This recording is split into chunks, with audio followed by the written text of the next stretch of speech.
Bonjour à tous, mon nom est Isaac Mouikassa, champion d'Afrique de boxe poids lourd et champion du monde de kickboxing.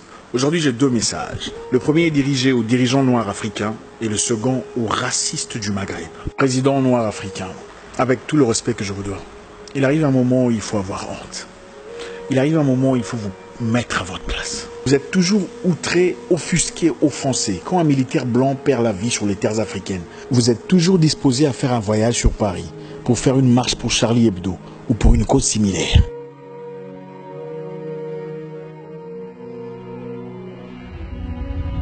Où êtes-vous quand vos enfants sont opprimés? Où êtes-vous quand votre peuple, les Noirs, sont victimes d'un système arbitraire au Maroc, en Libye, en Algérie? Nous savons que beaucoup sont là pour leurs intérêts personnels, bien que souvent on fait semblant de ne pas savoir. Mais quelquefois, il faut avoir honte. Non, aidez-moi à comprendre. Quel genre de père permettrait au voisin de taper sur son enfant répétitivement sans qu'il ne réagisse? Je ne comprends pas. Il y a une théorie occidentale selon laquelle les chefs coutumiers noirs étaient eux-mêmes marchands d'esclaves, vendeurs de leurs frères. Ne nous faites pas croire à travers votre silence que vous êtes exactement comme ces personnes il y a de cela quelques siècles. Ne nous encouragez pas à croire à travers votre calme que cette théorie est correcte. L'Afrique en a marre d'observer votre calme quand ses enfants se noient dans la Méditerranée.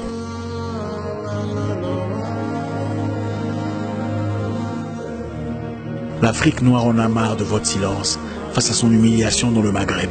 Elle en a marre de votre tranquillité face à l'esclavage en Libye.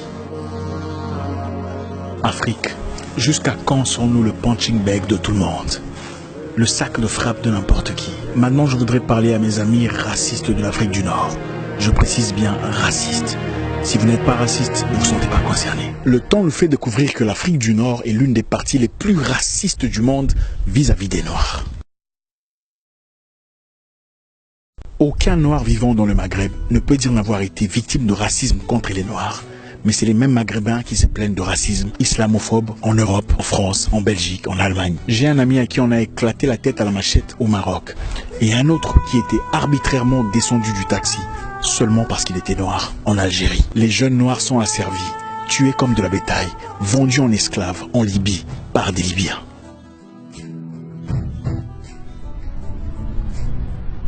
Écoutez, je ne suis pas en train de faire un message de négociation.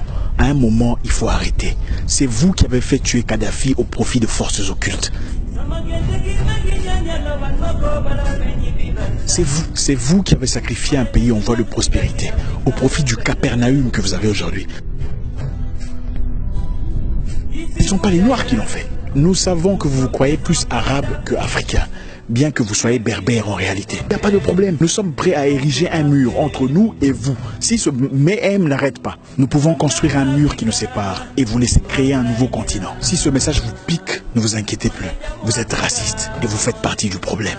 Écoutez, l'homme noir ne se tait pas parce qu'il est faible. L'homme noir se tait parce que c'est un peuple accueillant. Ce n'est pas un peuple belliqueux. Voilà pourquoi vous ne verrez jamais un noir s'exploser au nom d'une idéologie. Nous vous disons aujourd'hui que nous sommes debout et prêts. Vos frères vivent avec nous. Et ce n'est pas une menace. Aucun parmi eux, pas un seul n'a déjà été dérangé. Demandez-leur. Mais croyez-moi, nous avons les épaules assez larges pour contenir ce challenge. Si vous êtes libyen, maghrébin et pas raciste, alors joignez-vous à nous dans ce combat contre l'esclavage. Nous condamnons fermement l'esclavage des Noirs en Libye. Nous condamnons brutalement les atrocités perpétrées contre les Noirs. Et nous sommes debout, musclés, prêts à construire un mur.